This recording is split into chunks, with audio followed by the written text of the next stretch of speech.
Então chegou a hora da gente conversar um pouquinho sobre a equação de Bernoulli. Nesse vídeo eu vou fazer a demonstração para vocês da equação de Bernoulli, ela que foi apresentada pela primeira vez lá no ano de 1738 pelo matemático Daniel Bernoulli, época em que ele ainda trabalhava em São Petersburgo, na Rússia. Acontece que essa equação ela deve ser aplicada apenas em fluidos ideais. Então, algumas condições precisam ser satisfeitas para que a gente utilize a equação de Bernoulli. Não dá para você simplesmente chegar e querer aplicá-la em qualquer situação. Não é assim que funciona. Vamos entender quais são essas condições. A primeira delas é essa daqui. O escoamento ele precisa estar em regime permanente ou regime estacionário, ou seja, não pode haver mudanças ali com o passar do tempo. Regime estacionário, lembre comigo, é exatamente aquele que se por acaso tivesse um escoamento aqui em regime estacionário, você tirasse uma foto dele agora e depois tirasse uma outra foto daqui a 10 minutos e você quisesse comparar essas fotos, você não enxergaria diferença absolutamente alguma, porque não há mudança nas propriedades do fluido com o passar do tempo, tá bom? A segunda condição é que o fluido ele precisa ser incompressível, ou seja, a massa específica do fluido ela não vai mudar em qualquer ponto que você esteja analisando, ela sempre vai ter o mesmo valor. E a terceira e última condição, essa é mais forte, é que o fluido ele precisa ser não viscoso, ou seja, o fluido ele não pode ter viscosidade. Todos os fluidos eles possuem algum grau de viscosidade. Um pouco mais, um pouco menos, dependendo do fluido, mas não existe na natureza um fluido que não tenha viscosidade. A viscosidade é causada por forças coesivas entre moléculas nos líquidos e por colisões moleculares nos gases. Mas o que acontece é que se eu vou considerar, por exemplo, um fluido que não tem viscosidade, vamos fazer o seguinte experimento mental. Você vai colocar um barquinho para navegar em uma água, sendo que nós vamos desprezar a viscosidade da água. A gente sabe que o barquinho, para ele se mover, você precisa lá da hélice do motorzinho em contato com a água. Acontece que se o fluido não tivesse viscosidade, a hélice começaria a girar e não teria interação exatamente com o fluido. Então ele giraria e o barquinho não iria sair do lugar. Mas, ao mesmo tempo, se o fluido não tem viscosidade, você também não precisa de hélice. Por quê? Porque se você empurrar o barquinho, ele vai continuar o movimento dele infinitamente e nada vai fazer pará-lo. Por quê? Porque não existe a resistividade. Vamos pensar na viscosidade como sendo uma força de resistência contrária ao movimento do barquinho. Então, se não existe essa força de resistência, o barquinho ele vai para frente sempre até que alguma outra força faça ele parar, tá bom? Mas, embora eu precise fazer essas considerações, há algumas situações na natureza em que a equação de Bernoulli ela explica muito bem o fenômeno. Porque, de fato, tem situações onde a viscosidade, por exemplo, é tão pequena em relação a outros casos que a gente pode desconsiderá-lo. Por exemplo, olha esse vídeo aqui desse físico em que ele vai dar um tiro de fuzil na água. Observe que o projétil ele anda simplesmente pouco mais ali de 1 metro. Por quê? Porque a viscosidade da água ela é tão grande, que faz com que a trajetória desse projétil seja realmente consideravelmente afetada. Mas se eu dou o mesmo tiro no ar, um projétil desse passa facilmente de 1 quilômetro de distância. Então, note que para o caso do ar em relação à água, a viscosidade do ar é tão menor do que a da água que a gente pode torná-la desprezível, tá bom? É claro que eu vou conversar com vocês também o caso do fluido real, onde a viscosidade ali ela não pode ser desprezada. Isso a gente vai ver lá na nossa aula sobre equações de Navier-Stokes. Então, dito isso, vamos para a nossa demonstração da equação de Bernoulli. Esse daqui é o meu sistema. Considere que esse desenho ele representa um tubo pelo qual vai escoar um fluido ideal com vazão constante. Imagine que em um dado instante ΔT vai entrar nesse tubo essa quantidade de fluido mais escura que eu delimitei chamando de 1. Então, imagine que o volume desse fluido que aqui está entrando seja ΔV. Nós vamos assumir que esse fluido ele é incompressível, Logo, no mesmo intervalo de tempo ΔT, que entre essa parcela de fluido de volume ΔV, também terá que sair, aqui na extremidade direita, a mesma quantidade de fluido. Logo, entra um volume ΔV e sai imediatamente um volume igual, também de ΔV no mesmo intervalo de tempo. Vamos considerar que V1, P1 e A1 são, respectivamente, a velocidade de entrada do fluido, a pressão nessa região de entrada e A1 é a nossa área de seção transversal desse fluido na parte de entrada. Da mesma forma, V2 é a velocidade de saída, A2 é essa área de seção transversal da saída e P2 é a pressão do fluido na região da saída.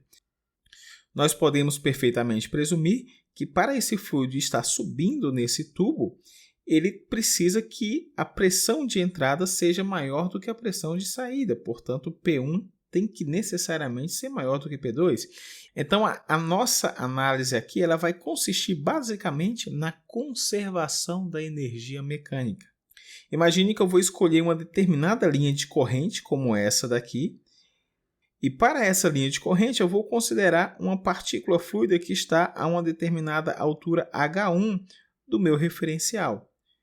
Essa partícula ela vai seguir esse caminho tracejado aqui por essa linha de corrente. Ao chegar nessa região de afunilamento, ela vai sofrer uma aceleração. Ao ser acelerada, ela vai sair exatamente nessa região que vai estar a uma altura H2 do nosso referencial. Então, o que é que nós vamos fazer? Nós vamos aplicar o princípio de conservação da energia mecânica a essa partícula fluida, uma vez que o fluido que eu estou trabalhando ele é um fluido sem viscosidade, portanto, a energia mecânica desse meu sistema é conservada. Muito bem, então a partir de agora nós só vamos analisar as regiões de entrada e de saída. E eu sei que a partícula fluida ela entra com uma energia cinética e vai sair, conforme já entendemos, com outra energia cinética. Logo, houve uma alteração da energia cinética e isso eu posso representar pelo teorema trabalho-energia. A variação da energia cinética do sistema é igual ao trabalho total realizado sobre o sistema. Sendo assim, eu posso escrever que a variação da energia cinética é nada mais nada menos que a massa dessa partícula fluida, que eu vou chamar de ΔM, vezes a velocidade de saída ao quadrado dividido por 2, menos a massa vezes a velocidade de entrada, V1, ao quadrado dividido por 2. Agora só nos resta saber quem é o trabalho. Só que o trabalho ele tem duas origens. A primeira é devido à força gravitacional, que eu vou chamar de WG, e a segunda origem do trabalho é devido à diferença de pressão, que eu vou chamar simplesmente de WP. Veja bem, o trabalho realizado pelas forças de pressão e gravidade sobre a partícula fluida é exatamente igual à variação da energia cinética dessa partícula, e é isso que nós vamos utilizar. Vejamos o primeiro caso do trabalho da força gravitacional. Nós sabemos que a partícula de fluido ela vai ser elevada de uma altura H1 até uma altura H2. Logo, nós temos que o trabalho da força gravitacional vai ser igual à massa dessa partícula fluida, vezes a aceleração da gravidade, vezes a diferença de altura, H2 menos H1. Acontece que, como a partícula fluida ela está subindo, portanto, ela está indo no sentido contrário da aceleração da gravidade, esse trabalho ele é negativo. Então, vou colocar aqui o sinalzinho de menos na frente dele. Mas vamos fazer a seguinte consideração. Todo mundo concorda que a densidade do fluido é igual à massa, ΔM, dividido pelo volume, ΔV.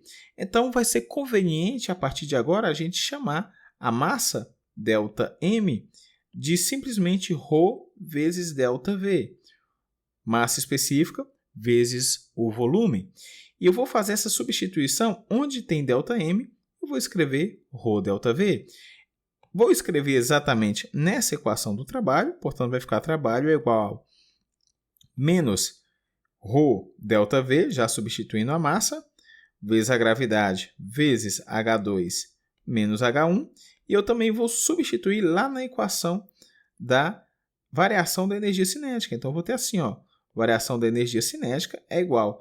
Vou colocar o ΔM em evidência, então vai ficar ρ ΔV, que multiplica V2 ao quadrado sobre 2 menos V1 ao quadrado sobre 2. Muito bem, só falta então agora a gente definir quem é o trabalho devido àquela diferença de pressão. Recapitule comigo, nós sabemos que trabalho é igual a força vezes a distância. Portanto, uma partícula fluida que aqui está, ela vai sofrer uma força no sentido da esquerda para a direita e ela vai realizar esse deslocamento que eu estou chamando de D1. Portanto, o trabalho é igual a força vezes o deslocamento. Mas aqui nós não temos a força, né, Maurício? Nós só temos pressão, é verdade. Mas ninguém vai achar ruim se eu escrever pressão da seguinte maneira. Ó. Quem é a pressão 1? É a força 1 sobre a área 1. Então, posso considerar que tem uma força sendo aplicada nessa área. E isso é igual a essa pressão. Conclusão. A força F1 nada mais é do que a pressão 1 vezes a área 1. Logo, o meu trabalho é igual a pressão 1 vezes a área 1 vezes a distância 1. Mas perceba, se eu pegar essa área de seção transversal A1 e multiplicar por essa distância D1, isso vai ser igual ao volume desse elemento de fluido. Então, o nosso trabalho ele é igual a pressão vezes o volume, que eu vou chamar de ΔV.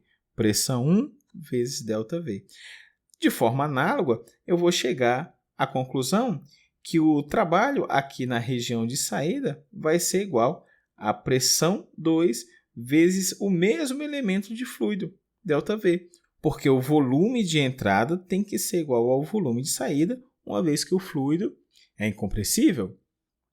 Agora aqui tem um detalhe, esse trabalho de entrada ele está sendo realizado sobre o sistema, portanto ele é um trabalho positivo. Esse trabalho na região de saída ele é um trabalho realizado pelo sistema. Logo, ele é um trabalho negativo. Você também pode pensar isso em termos de força e deslocamento. Na região de entrada, a força está sendo aplicada para a direita e o deslocamento também está sendo aplicado para a direita. Toda vez que força e deslocamento estiver no mesmo sentido, o trabalho ele é positivo. Em contrapartida, na região de saída, o deslocamento do fluido se dá para a direita, mas note que a pressão ela é contrária ao movimento do fluido. Logo, a força ela vai estar para a esquerda. Quando força e deslocamento formarem um ângulo de 180 graus, esse trabalho ele será negativo. Então, é por isso que o trabalho da saída vai ser negativo, conforme eu estou colocando aqui para vocês. Conclusão. O trabalho devido à diferença de pressão vai ser igual a P1 vezes ΔV menos P2 vezes ΔV. Ou ainda, trabalho devido à diferença de pressão vai ser igual a menos P2 menos P1, tudo isso que multiplica ΔV. Fiz só uma jogadinha aqui com esse sinalzinho negativo para deixar dentro do parênteses P2 menos P1. Perceba que não vai alterar em absolutamente nada, é exatamente igual ao que nós tínhamos anteriormente.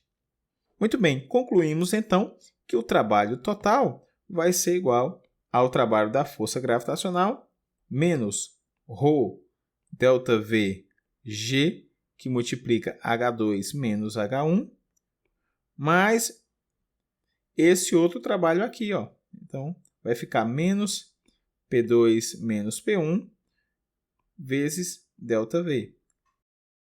Pessoal, perceba que o ΔV cancela com ΔV, e aí ficou para a gente que menos ρg H2 mais ρg H1 menos P2 mais P1 é igual a ρV2 ao quadrado sobre 2 menos ρV1 ao quadrado sobre 2.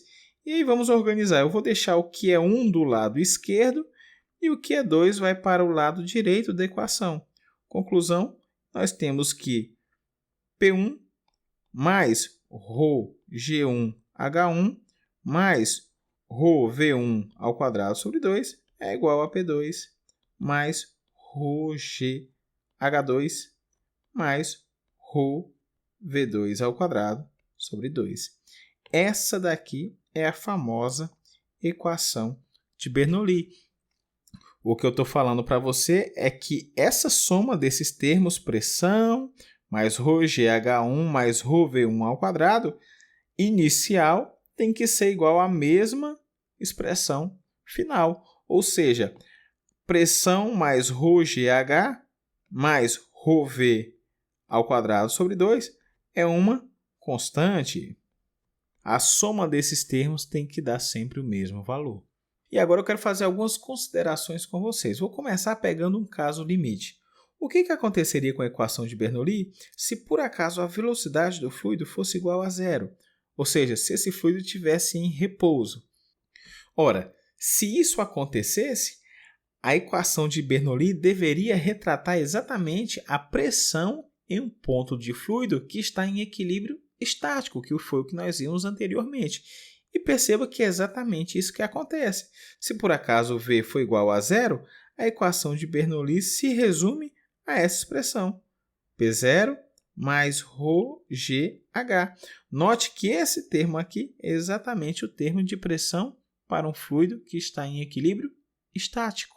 É por esse motivo que nós vamos chamar esse primeiro termo aqui da equação de Bernoulli de pressão estática, enquanto que esse termo que depende da velocidade é a pressão dinâmica. Dinâmica exatamente de movimento. Então, a equação de Bernoulli ela é exatamente a soma dessas duas pressões, da pressão estática e da pressão dinâmica. Se eu retiro o termo dinâmico, eu tenho que cair exatamente na pressão de um fluido em equilíbrio estático, que foi o que nós vimos anteriormente. A segunda consideração que eu quero fazer para vocês é o seguinte: imagine que a altura do fluido seja exatamente a mesma. Então, H1 é igual a H2. Como é que vai ficar a nossa equação de Bernoulli? Ora, se H1 é igual a H2, esses termos aqui se cancelam e o que eu tenho é simplesmente isso. P1 mais ρv1 sobre 2 é igual a P2 mais ρv2 sobre 2. Ou ainda, a pressão mais ρv sobre 2 tem que dar um valor constante. Que situação seria essa, Maurício? Imagine um fluido que está escoando em uma mangueira. Eu vou pegar dois pontos desse fluido. Esse primeiro ponto e um segundo ponto já lá na saída da mangueira. O que acontece quando você coloca o dedo ali tampando parte da boca da mangueira, né? Você coloca o dedo lá no bico da mangueira. Você percebe que o jato de água ele vai mais longe. A velocidade do fluido aumenta. A equação de Bernoulli explica isso. E é até contraintuitivo, porque a gente imagina o seguinte: se lá na frente, onde eu coloquei o dedo, a velocidade é maior, a gente imagina intuitivamente que a pressão naquele ponto é maior. E não é isso que acontece. De acordo com essa nossa equação de Bernoulli, se a velocidade naquele ponto aumenta, o que tem que acontecer com a pressão para que esse valor dessa soma permaneça constante? A pressão precisa diminuir. E é exatamente isso que acontece. A pressão na região ali do bico da mangueira, onde você coloca o dedo, é muito menor. E faz todo sentido, porque você tem que pensar o seguinte: se por acaso o fluido ele está acelerando, é porque a pressão que está lá atrás tem que ser maior do que a pressão que está na frente. E quanto maior for essa diferença de pressão, mais rápido será o movimento desse fluido, mais ele será acelerado. Então, de fato, a pressão lá na torneira é muito maior do que a pressão no bico da mangueira, onde você está colocando o dedo. E isso é explicado exatamente por essa nossa equação. Então, se a velocidade do fluido aumenta enquanto o fluido se move horizontalmente ali ao longo de uma linha de fluxo, é porque a pressão do fluido diminui e vice-versa. Beleza, pessoal? Na próxima aula eu vou trazer para vocês só aplicações da equação de Bernoulli. com experimentos, exercícios e tudo que for possível aqui a gente fazer, tá bom? Vou ficando por aqui, aguardo você na próxima aula.